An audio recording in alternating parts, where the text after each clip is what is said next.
All right, buckle up, because today we're diving headfirst into a topic I know you find absolutely fascinating.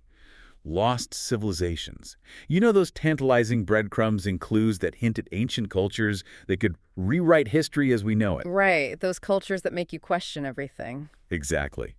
And to help us navigate this labyrinth of mystery, we're bringing in the big guns, Graham Hancock. Excellent choice. We've got your deep dive request right here, laser focused on Hancock's theories about lost civilizations. Perfect. Now, a phrase that always pops up in these conversations is the missing 5,000 years. It sounds like something out of a time travel movie, right? But Hancock uses it to describe this period in history where civilizations seemingly made these monumental leaps forward, and it leaves traditional archaeology. It's like finding a puzzle, but with a huge chunk ripped out.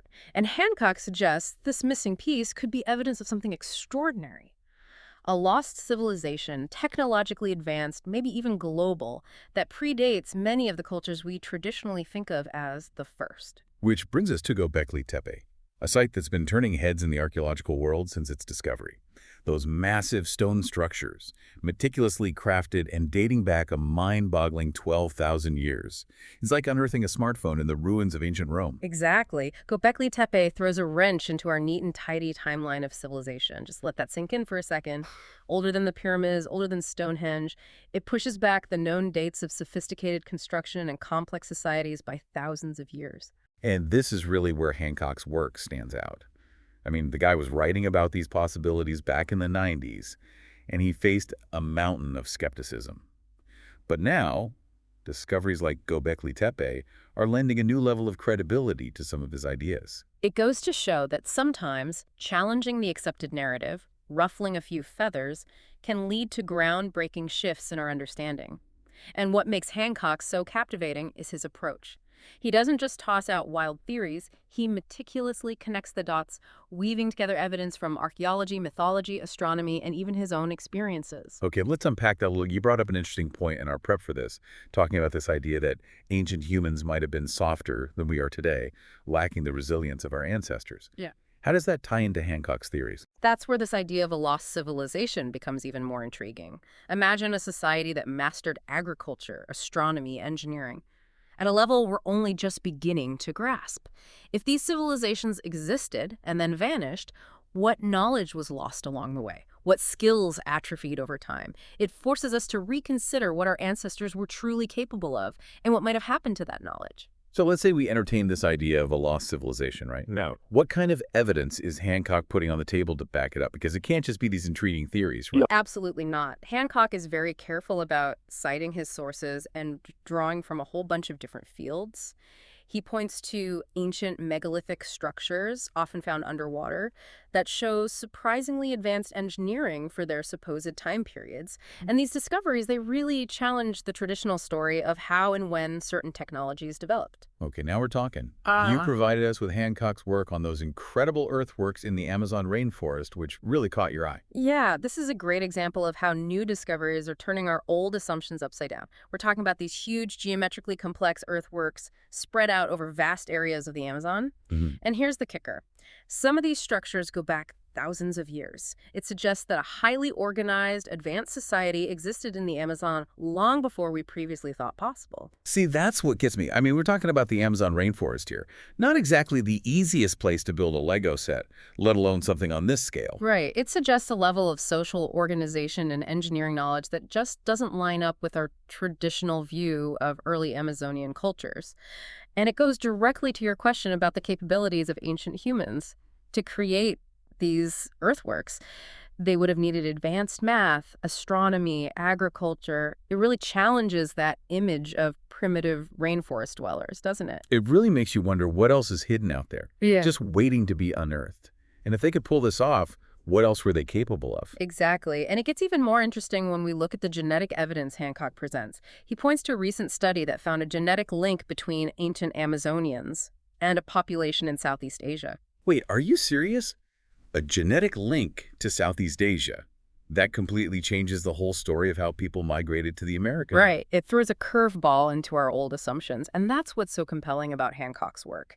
He takes these seemingly unrelated pieces of the puzzle archaeology, genetics, even mythology, and he puts them together, and suddenly a whole new picture starts to emerge. a much more complex picture, one that suggests ancient people might have been sailing the oceans and connecting continents far earlier than we ever thought possible. Okay, my mind is officially blown. A lost civilization in the Amazon, with potential ties to Southeast Asia. If that doesn't get you hooked on this stuff, I don't know what will. And we haven't even touched on the Piri-Reis map yet. Ah, yes, the Piri-Reis map. Now, that's a story for our next segment. Okay, you brought up the Piri-Reis map, and I know we can't gloss over this one. It's like the celebrity of mysterious maps, isn't it? What's the deal with this thing? It's definitely a head-scratcher. This map, put together by Piri-Reis, an Ottoman admiral back in the 1500s, has had people talking for centuries. And it's all because of the details it shows, especially of Antarctica, which, well, people back then weren't supposed to know about that. Right. That's Yeah. the part that always blows my mind. Antarctica wasn't even discovered until centuries later. So how could a map from the 1500s possibly show it? And accurately? How does that even work? It's the million-dollar question. Piri-Reis himself said he relied on older maps, some even going back to the time of Alexander the Great, put his version together. But here's the really wild part. The map seems to show Antarctica's coastline, as it would have looked before being swallowed up by ice, which means those original source maps could potentially date back to the last ice age. We're talking over 12,000 years ago. Hold on a second. Are you saying that someone way back then, during the last ice age, could actually sail around Antarctica, explore it, and then map it with that kind of detail? I mean, didn't Hancock point out that to make a map like that, you'd need to understand longitude, and that wasn't exactly easy to figure out back then, especially at sea? Exactly. And that's the point. We're talking about a level of technology and seafaring skill that really challenges our understanding of what ancient civilizations could do. And the Piri-Reis map, it's just one piece of evidence among many that Hancock uses. And it all circles back to that big looming question. If these super advanced civilizations really existed, what in the world happened to them? Why haven't we found more concrete proof? It's like trying to find a lost city, but on a global scale. That's the mystery that keeps us all hooked, right? Hancock proposes that maybe catastrophic events, maybe even a global disaster connected to the last ice age could have wiped them out.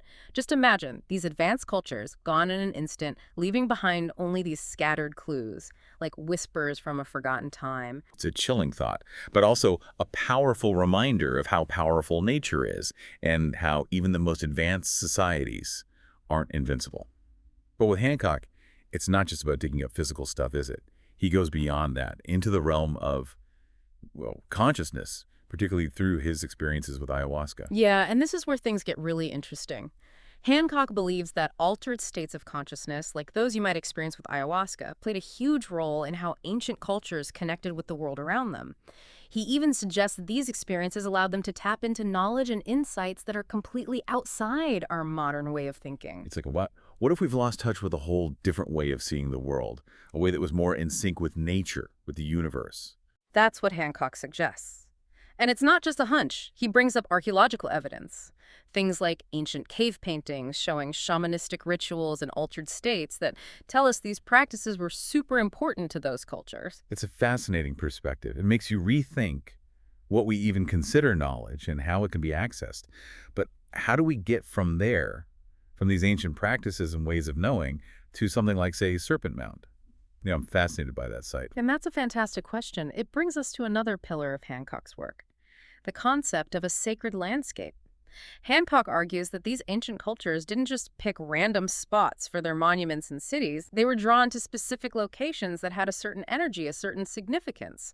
Places like Serpent Mound, Stonehenge, or the Giza Plateau. So you're saying they were tuning into something beyond the physical world, recognizing a deeper meaning in certain places, a connection to the cosmos, or even the spiritual realm. Precisely. And this is where Hancock's interest in consciousness and ancient sites intersect. He believes that these ancient cultures, maybe through these altered states we were talking about, could actually sense and interact with this sacred landscape in ways we're only now beginning to understand. It's a lot to wrap your head around, isn't it? To think that our ancestors might have had this whole other understanding of the world, this connection to nature and the cosmos that, well, maybe we've lost touch with. It really challenges everything you thought you knew about history, about humanity itself. And isn't that what makes Hancock's work so captivating? He asks the tough questions, the ones that make us question our assumptions, look at the evidence with fresh eyes, and imagine a past. far more complex and awe-inspiring than we ever imagined. He throws down the gauntlet, doesn't he? Eva. He dares us to become our own explorers, to dig into the past and draw our own conclusions. Yeah? And you know what? I think that's a challenge worth taking on. For those ready to dive in, I highly recommend checking out Hancock's book, America Before. It digs deep into many of the topics we explored today. It's a fascinating read. Adding it to the reading list as we speak, well, there you have it. We've wandered through ancient ruins, pondered lost technology, and even explored the very nature of consciousness. If this deep dive sparked your curiosity, and I have a feeling it did, don't let that feeling fade. Keep questioning, keep exploring, and who knows what incredible discoveries you might uncover about our shared past. Until next time, stay curious.